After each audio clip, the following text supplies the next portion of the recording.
This is Inside Geneva. I'm your host, Imogen Folks, and this is a production from Swissinfo, the international public media company of Switzerland. In today's programme, the Trump administration has issued a halt to nearly all existing foreign aid. Creating safe zones for Syrian women in refugee camps, providing medical assistance to pregnant women in Burma. This is the type of action the UN Population Fund has led. The U.S. has been one of the UN agency's founders and main donors. It's now ceasing all contributions. Right now, a woman dies of a preventable form of maternal mortality every 2 minutes. Okay, so that's unacceptable. What is one of the grants that the U.S. just cut is to support the training and salaries for midwives. The United Nations is saying that there could be 2,000 new cases of HIV due to the USAID cuts. This as President Donald Trump puts millions of dollars of foreign aid on pause. We actually had something that was successful. We were one of the only 17 Sustainable Development Goals that was able to see the end in sight. We're so close to ending AIDS, full stop. And we could very well be turning back completely. In Sudan, the freeze on U.S. aid has forced up to 80% of emergency food kitchens, or about 1,100 facilities, to close. I will always have the hope, and I have to have a hope. I am a leader of the Sudanese Red Crescent Society. I have a staff. I have 12,000 volunteers behind me. So I always have to be really strong and give the hope to everybody to continue serving the Sudan. Sure, the humanitarian system isn't perfect. It might be inefficient sometimes. It might be a little bit colonialistic sometimes.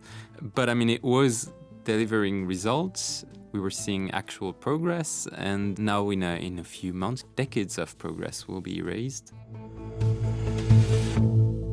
hello and welcome again to Inside Geneva. And in today's programme, we're going to return, because it is such a huge subject for the United Nations here, to the huge cuts in funding for humanitarian aid.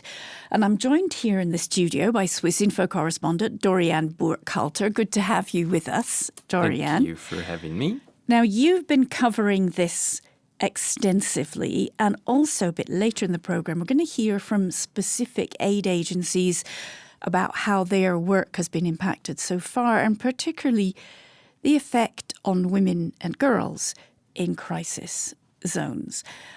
Doriane, I think it's hard to underestimate the sense of shock that there has been in Geneva from the aid agencies about these cuts. Mm-hmm. Yeah, no, you're right. There is a real sense of worry about the impact those cuts will have mostly on people on the ground. But we've also heard, that the cuts will also touch UN workers working here, other workers in other NGOs. But I think really initially there was surprise by just the breadth of those cuts and how fast they came. There was a 90 days period review. Now we're at the end of it, and there's still theoretically, there's still a lot of uncertainty. But I think it's important to also remind the listeners just about how much the US was contributing to humanitarian aid. It was paying for 40% of global aid, and about half of that came from USAID, which now we know or think we know will pretty much disappear, with more than 80% of its programs being closed. So, in any case, we know the impact will be huge, but it's hard to have a clear picture of just what will happen next. Yeah, that's right, actually. I think we heard this 90-day period theoretically ended this week. This was the period in which aid programs were theoretically going to be assessed by the United States of whether they were worthwhile or not. But aid agencies are still in the dark. And I think listeners, you might be interested to know this, a bit kind of sneak peek behind the scenes of what we do here at the UN in Geneva, that every Tuesday and Friday morning we have a briefing from the UN aid agencies. And it is really now a litany of confusion, anxiety and misery. So this Tuesday morning we heard of funding cuts for millions of people in Ethiopia, which it's dropped off the radar screens, but the conflict and suffering there has not disappeared. So people there who are severely malnourished, the warning signs even of possible impending famine are there now, will not be getting food because there's no money. And this morning we heard about, what did we hear about? Sudan, Ukraine. Funding cuts for displaced people in Ukraine, funding cuts for food aid in Sudan, where 25 million people in Sudan are in need of humanitarian aid. That's half the population. And Sudan is the cause of the world's largest displacement crisis. What is it, 12 million I think people it's displaced closer both? to 13 now, yeah. Internally and externally. Out into Chad, places like the neighbouring countries. So every day, or at least twice a week, we hear from the aid agencies, we're going to have to stop this, we're going to have to stop that. But there's always a caveat at the end, we think, because there still seems to be a lot of confusion about what's actually happening. And I want to play you now a short interview I did with Angeli Achrekar, who's Deputy Executive Director of Programs at UNAIDS. So what I asked her was, so where do you stand now these 90 days are over? And as you see, she was a bit challenged to answer. Our expectation was that after 90 days, which would effectively be April 19th, we would have had a signal or decision one way or the other in terms of what the funding landscape from the US government might look like in the HIV response, what kind of parameters, considerations, et cetera, it might look like. The unfortunate reality is that the decisions have not yet been made.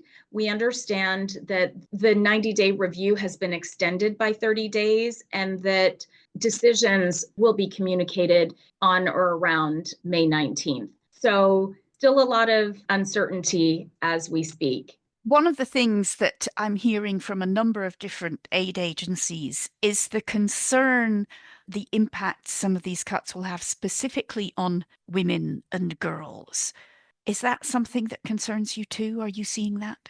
The disruption of services and the devastation of services, both HIV prevention and treatment services, has truly been seismic in terms of what has happened at the country level, at the community level. Women and girls are, particularly on the continent of Africa, are hit very hard. It is young women and girls that often suffer the most when these kinds of major cuts happen.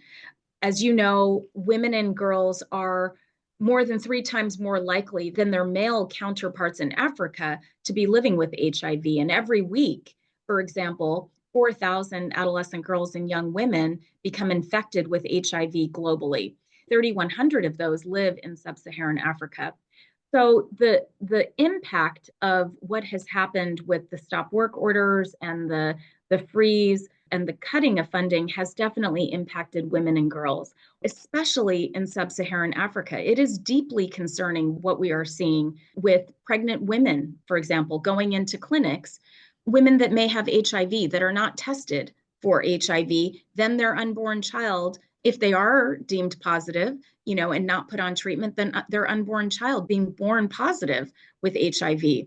We're seeing prevention services just shuttered completely, while we're seeing 1.3 million new infections all around the world. So we are very concerned about ensuring prevention services for women and girls, as well as treatment continuity for adolescent girls and young women. And this is an area of focus that we have to continue.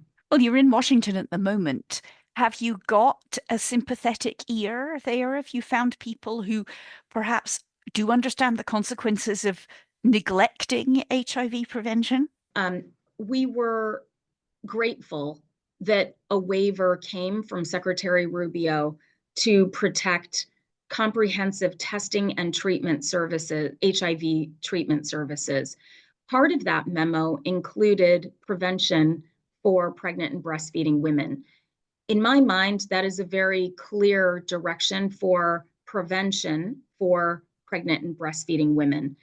Now, just clarify on the issue of the waiver, because I've heard from different aid agencies that they have got emails saying, yes, you've got a waiver, but that the money to back that up, that waiver, has not actually been freed up again. Do you have clarity about that?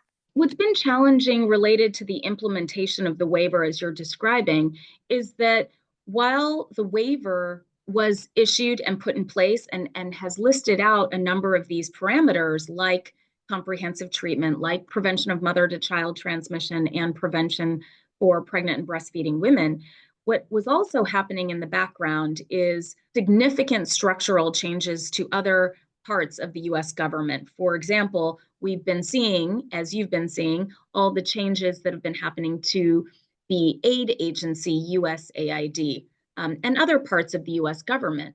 So while these changes are happening in the background, financial management systems, people that are within the US government that would normally be working on the procurement and the movement of money and the contracting work, these are people that existed one day and didn't the next, or financial systems that were functional one day and not the next. And so that's part of what has prohibited the waiver from being implemented successfully across the board.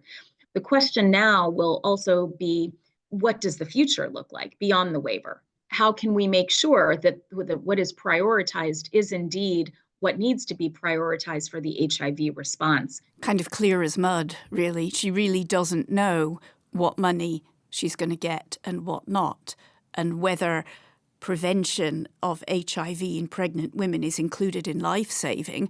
She seems to think that prevention for other people is not included.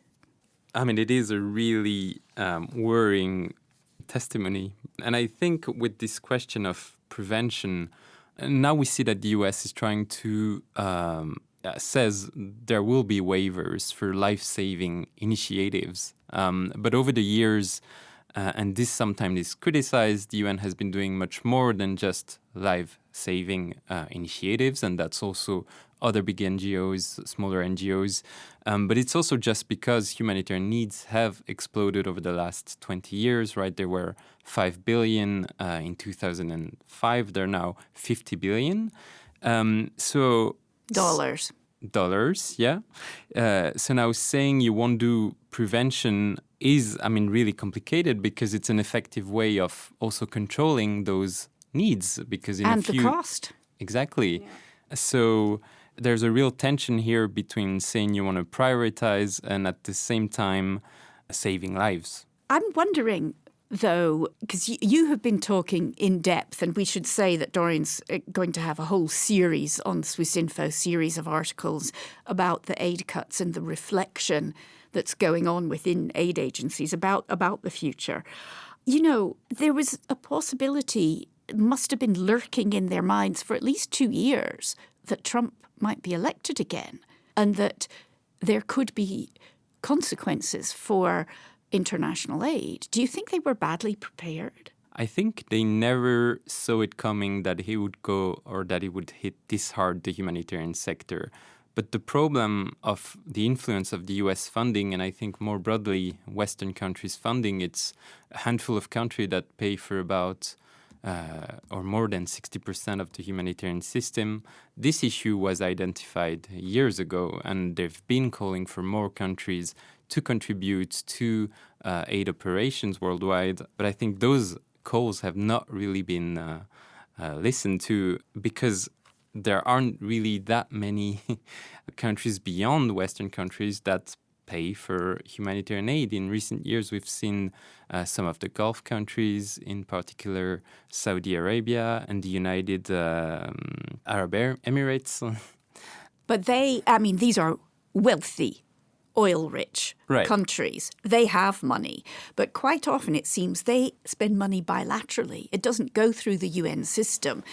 And arguably, it means that some of the real humanitarian priorities that the UN identifies in its neutral, impartial way don't necessarily get identified as clearly as they should. And we should also say, because you pointed out there, that majority of aid funding still comes from the same old countries. It's Europe and it's the United States. And although the United States is the biggest cutter. It's not the only one. Germany is cutting. The UK is cutting, not in the same public and I mean, I have to say it does come across quite mean-spirited, the language that's coming out of Washington about why they're cutting. I mean, feeding USAID into the wood chipper, as Elon Musk said, it's cruel language. It doesn't really help the whole debate at all. But linked to that, we wanted to talk about whether, in particular with the US approach, there is also ideology going on. We know that countries think of aid as soft power. We know that the United States, you say this very clearly in one of your articles, has for decades thought of its humanitarian aid as a way of furthering its ideological beliefs. But that also now is impacting humanitarian aid. Tell us about the questionnaire the aid agencies got, because we haven't talked about it that much on Inside Geneva. Mm-hmm. Yeah, so it was last month, I think about a month ago. We learned that a lot of NGOs in Geneva, but also some of the UN agencies had been receiving this questionnaire from the US government, asking them about questions like, are you receiving any money from countries like China, like Russia? Do you implement diversity and inclusion programs? Do you support environmental causes? What's your stand on gender identity? Sort of a checklist of MAGA compliance, Make America Great Again. Yeah. I mean, very much the MAGA idea of what's good and what's bad. Bad, yeah. And I think all of the aid agencies have been put on the back foot by this because, I mean, frankly, if you look at the World Food Programme, they are seeing people hungry directly because of the consequences of climate change. They are seeing UNICEF or the UN Population Fund, which we're going to come on to in a moment, clearly seeing the need for programs to specifically support women and girls in areas of conflict because of the vulnerability of women and girls. And this is, I think, I mean, we were talking earlier about uncertainty, about what those cuts eventually will look like. I think this questionnaire gives us a good indication of the people that will be left out, and it will be women, it will be minorities, it will be the environment as well. Yeah, and that could be quite devastating, and in fact already is proving devastating. I want to play you a bit of an interview with Sarah Craven, who is the North American director of the UN Population Fund. Now, of all the aid agencies which perhaps should have planned for a cut in funding is indeed the UNFPA, because they have for years had a, shall we say, complicated relationship with Republican administrations in Washington because they offer health support and reproductive health support, that can mean contraception, to women in developing countries. And their funding has been cut by previous administrations, the Bush administration, I think even also the Reagan administration. So here's Sarah giving us a perhaps broader, out-of-the-tabloid headlines example of what UNFPA actually does. I'll give you one example. Last week, the UN issued a report. We like to issue reports in the UN, and this one was a really devastating one about maternal mortality. You know, we've made progress in preventing maternal mortality, but we're at a real risk of, falling back on some of that progress. Right now, a woman dies of a preventable form of maternal mortality every 2 minutes. Okay, so that's unacceptable. And, in this report, it talked about where is one of the most dangerous place for a woman to give birth right now is in Chad. You have a 1 in 24 chance of dying in childbirth. What is one of the grants that the US just cut is to support the training and salaries for midwives. So we're talking about small interventions that can make a difference in saving a woman from dying in childbirth, having a trained birth attendant or a midwife, and then with no reason that funding was cut and was not seen as life-saving. So that's kind of the what we're dealing with right now. As I said, we had anticipated that there would be cut potentially, no future funding coming. What we didn't really anticipate was that all of our existing contracts, which were over 300 million, would suddenly face a stop work order. If you already had the funding, what was to stop you just ignoring the stop work order on the basis that stopping work would risk the lives of women and girls? Well, we like every other UN organization, international organization, have signed contracts with the US government. So when they give you a stop work order, that's under the contractual obligations. So we couldn't go rogue. We have three big goals that we're trying to achieve. One is to ensure that anyone who would like to have access to voluntary, effective, safe methods of birth control have that access. Two is to ensure that no one dies giving life and that we end preventable maternal mortality. And three, that women and girls are protected from violence. I mean, these are big things that impact the women of lives and girls, and I think everyone agrees on them. These are low-cost interventions. I always say we're not looking for a cure, we're not looking for trillion-dollar investment, but a small intervention. Like one example is, if your listeners had a visual, is we have something that's called a safe delivery kit. Costs about $5, and it's very simple. It's a sheet of plastic, a bar of soap, plastic gloves, a string, a razor blade, and info instructions, like picture instructions of how to deliver a baby safely. So if you're a woman who's pregnant in a place where there's no hospital, no midwife, no traditional birth attendant, this might be your best shot at having a sterile surface to deliver a baby. It's a very small intervention that can make a huge difference. And, we have interventions that go from that to larger ones like hospitainers that could be delivered to a humanitarian setting where women could be receiving not only maternity care, but also protection and treatment if they've been subjected to sexual violence. So these are the few pinnings of support that women and girls who've lost everything can rely on. That makes me very sad to hear that. I mean, I've had two children. And, even in a Swiss hospital, when you're having a baby, you do realize that the plastic sheet and the pair of scissors are the basics that you need. And to think that women can be without anything just makes me really, really sad. And it's again a good example of a prevention measure that costs little money but has a huge impact, and now is being cut, possibly because it's not targeting the right audience or being seen as serving US interests. But I mean, it also shows that beyond what is considered life-saving, all the other prevention initiatives that the UN does are having a real impact. They're not just nice to have. No, life-saving, but I think it appears that the interpretation of life-saving, well, as we heard from UNAIDS, the people they could discuss whether a program was life-saving or just kind of life-improving, are not at their desks anymore. Mm-hmm. They've been fed into Elon Musk's wood chipper. What is emerging for me, though, really here is, as you said, minorities and women and girls. And we know that women and girls are particularly vulnerable in conflict.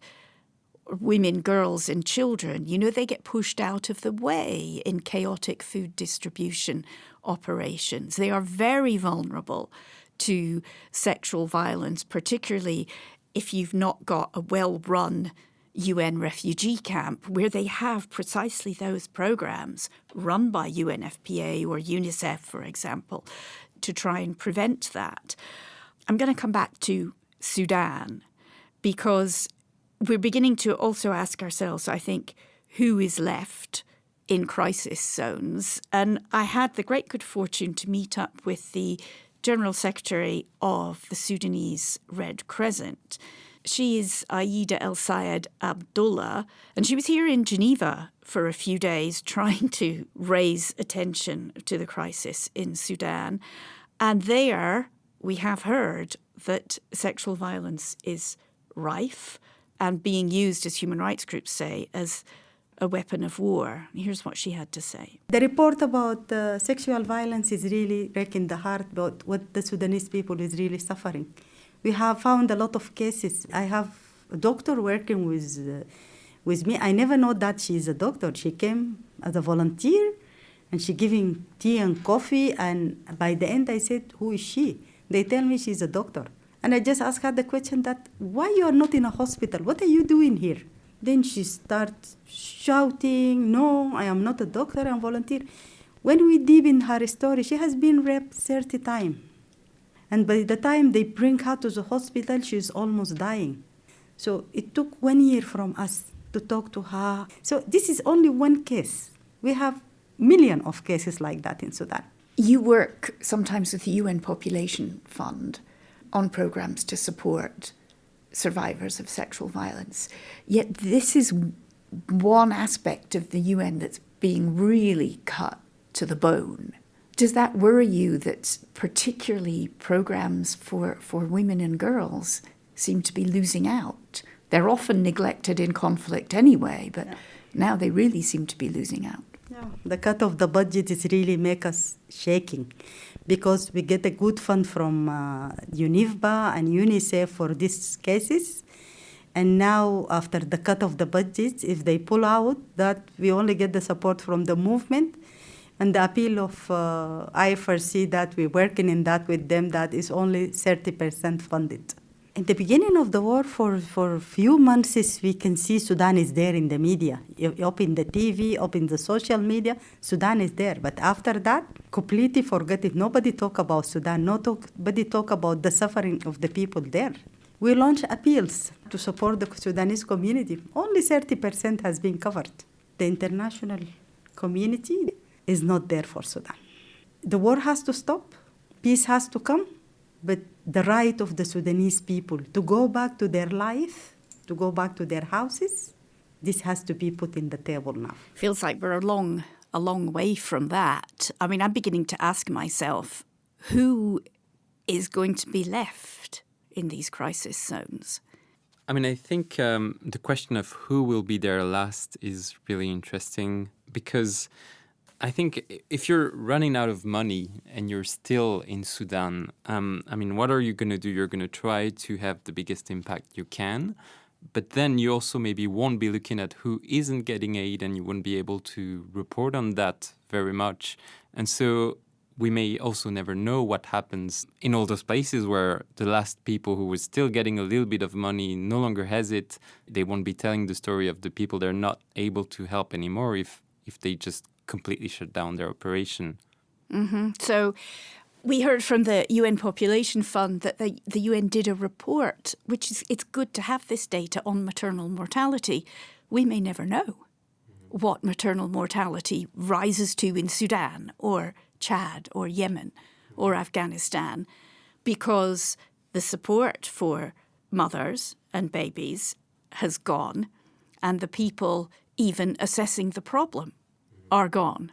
It's interesting also that the Sudanese Red Crescent, and we hear so often about the necessity of having local people on the ground. And Aida is from Khartoum. She's a displaced person herself. She now lives in Port Sudan, but she will not leave, and she wants to support her country. And she's exactly the right person, a woman from Sudan, to approach Sudanese women who have been subjected to sexual violence. But the Sudanese Red Crescent was getting support from the UN Population Fund to run its programs on sexual violence and support for survivors. And this is one of the interlinking things, isn't it, that's also causing huge problems? Yeah, and this is also something I learned about while writing my stories, is I was talking to MSF, and MSF is not funded by the US government. It gets 97% of its global funding from the private sector, and actually mostly individuals, people like you and me. And yet they do rely, for example, on local health ministries for vaccines that were supported by the USAID. Or via the World Health Organization. Or the World Health Organizations, or we're using some of those programs to get vaccines at a better price. So if these aren't there anymore, they will have to pay for vaccines. That will increase their costs. They were using the UN for logistics as well. For example, the UN Humanitarian Air Service, which is a service where you can rent a small plane or an helicopter to reach hard-to-reach areas, or areas that are just too dangerous to reach by road. They won't be able to do that anymore if funding decreases there. And also, I mean, what is the point for them on a refugee camp to provide some of the health services they provide? If there isn't food, if there isn't water, if there isn't shelter, they'll have to do that as well. So it feels like a lot of NGOs have to increase their costs and ask for more money because their partners aren't here anymore. So there are a lot of interlinkings we don't even think about. We don't. And I think it's one of those things, I think it must be a source of real frustration, perhaps, to the UN and particularly OCHA, Coordination of Humanitarian Affairs, because they worked very hard. I mean, I've watched this over 20 years to develop a very coherent system, a cluster system where one aid agency, the most fitted for the job, would be the lead agency in a crisis. And then they would work outwards with other UN agencies and implementing partners, which is exactly what MSF, Doctors Without Borders, is. They have the trained doctors, they have their private money to pay them, but they rely on this UN infrastructure in the background. And if that's gone, it will be very hard for MSF in many parts of the world to work. Do you think then we're looking at an absolute radical shake-up of how humanitarian aid is done? I mean, for me, I just feel like we're looking almost a bit at a smouldering ruin. We don't see anything rising from the ashes yet. Yeah, no, I think we are. I mean, and I've heard this as well from a few people in the sector, that this really is an existential crisis for humanitarian aid. And also a lot of, I guess, analogy I heard a lot is that it's easier to demolish a house than it is to build one. And I think this is exactly what's happening, is NGOs are closing, people are leaving this field, and also just public opinion will get used to a lower level of funding, and if we don't hear about crisis anymore because no one's there to talk about them, really who is going to step in? We've seen that there seemed to be limited interest from other countries to pay for humanitarian aid, at least through the UN system. We can also talk about China, the world's second economy. Stingy. Yes. Last year paid for 8 million. China paid $8 million last year, $8 million. The US was paying $10 billion. So yeah, more than 1,000 times as much. And there you can see the American taxpayer getting a bit frustrated, although I think we did say once, point out, and we should perhaps point out again, that the percentage of its GDP that the US spends on foreign aid is much smaller than many European countries. We traditionally spend more. It's just that our economy is more proportionally, just our economies aren't as big. So in cold hard cash, it's less. Well, I think, we should revisit this in a year's time. But I really fear, even from a journalistic point of view, because my colleagues and myself, I've done it also, when we go to crisis zones, we often get there with the support of the humanitarians on the ground. And if they're not there anymore, it's not only that just money will not be going to crisis, they will go unreported, and we will retreat further and further into our little privileged enclaves and forget about the rest of the world, which seems very sad. Not a very positive note to end on, but I agree. Well, we won't end quite yet. Just before we go, I asked each of the three women that I interviewed just to give me a little summing up for the future, where they think things are going. And I want to start with Aida from Sudan, from the Sudanese Red Crescent, because she will stay there. She is a displaced person. She can't give up on her country. She doesn't have that choice. Here in Europe or America, we may have the choice to give up on Sudan, but she doesn't have that choice. I'm there in Port Sudan because I love my country, I love my national society, and I think I have to do something for my country and for my national society. I will always have the hope, and I have to have a hope. I am a leader of the Sudanese Red Crescent Society. I have a staff. I have 12,000 volunteers behind me, so I always have to be really strong and give the hope to everybody to continue serving the Sudan. So we hope within 1 or 2 years everything will be finished and we can go back home. Because even Sudanese Red Crescent, we all IDPs. We are based in Khartoum, we have been kicked, and now we are based in Port Sudan or other areas. And we try to do our best to serve the Sudanese community. But we never lose hope. Sudan will go back. It's shaming somehow to think that she's there with 12,000 Sudanese volunteers, not paid, volunteers, and yet here in Europe or in America, we quibble about $1 a month from the population to support people in crisis like that. I will let you hear now Sarah from UNFPA. Our commitment is not going to change. Our commitment to our mandate is unwavering, that we are going to continue to do what we can to support vulnerable women and girls, forgotten women and girls, everywhere we work, whether it's in a development or humanitarian context. And I fundamentally believe that, others will continue to support the UN system, continue to do their own support, but it's troubling because it's not just the US. You see other countries that are cutting their ODA. So it's a very bleak funding picture. And I think it's going to require others to step up, others to partner. And it's a troubling time. It's a really troubling time. But I guess I'm still an optimist in that, people are fundamentally good and want to help people around the world. I hope. Do you think her optimism is justified? I don't really see it. I mean, as she said, I think it is, again, important to stress that it's not just the US that's retreating from the humanitarian sector. It is also other Western countries, including Switzerland, countries that are proud of their humanitarian tradition. And I mean, I really am impressed by the courage, determination, and optimism of these women, because I feel like, us journalists are a lot more pessimistic in general. I mean, it's our job to try and analyse the situation. And I agree with you. I don't share the optimism. I think the US money is gone certainly for the next 4 years, and the damage that could be done in those 4 years is immense, and I don't think has quite sunk in.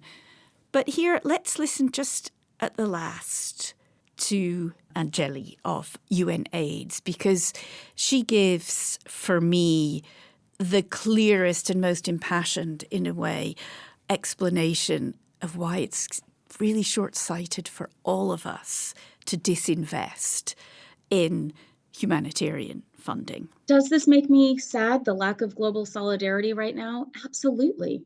I am most sad, not for myself. I am most sad for all the millions of people living with HIV and affected by HIV whose lives have been upended in one way, shape, or form in the past few months.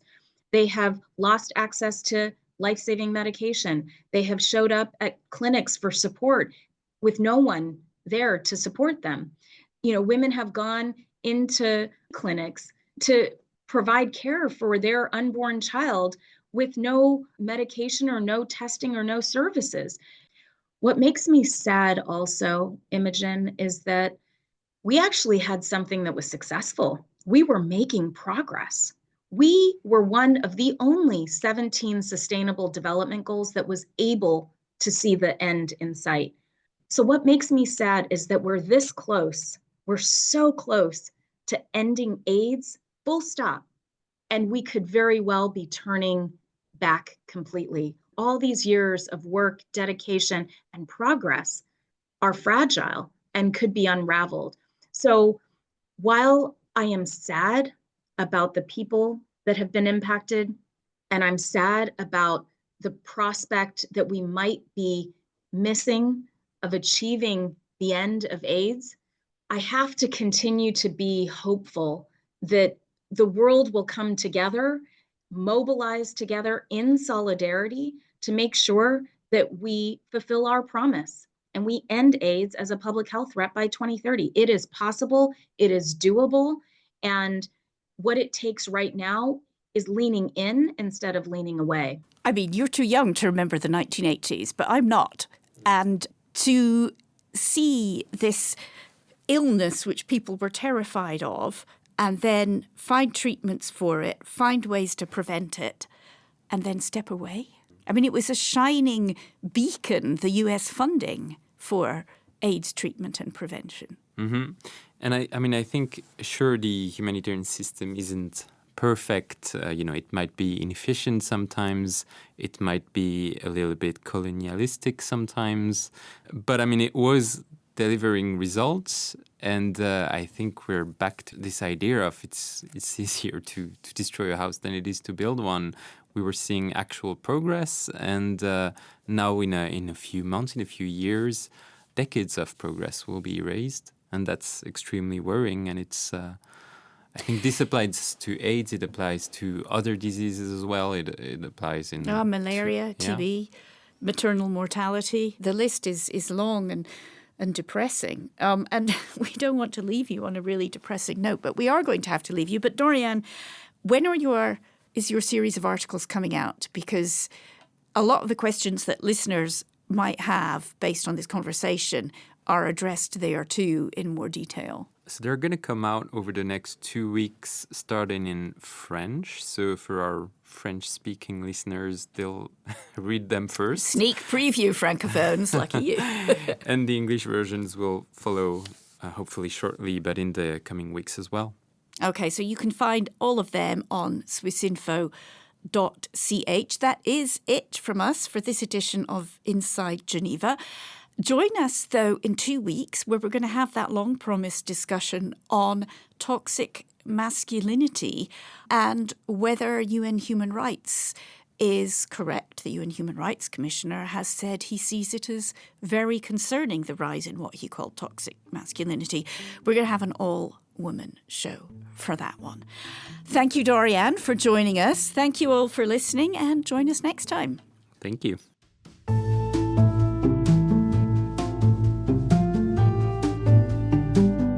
A reminder, you've been listening to Inside Geneva, a Swissinfo production. You can subscribe to us and review us wherever you get your podcasts. Check out our previous episodes, how the International Red Cross unites prisoners of war with their families, or why survivors of human rights violations turn to the UN in Geneva for justice. I'm Imogen Folks. Thanks again for listening.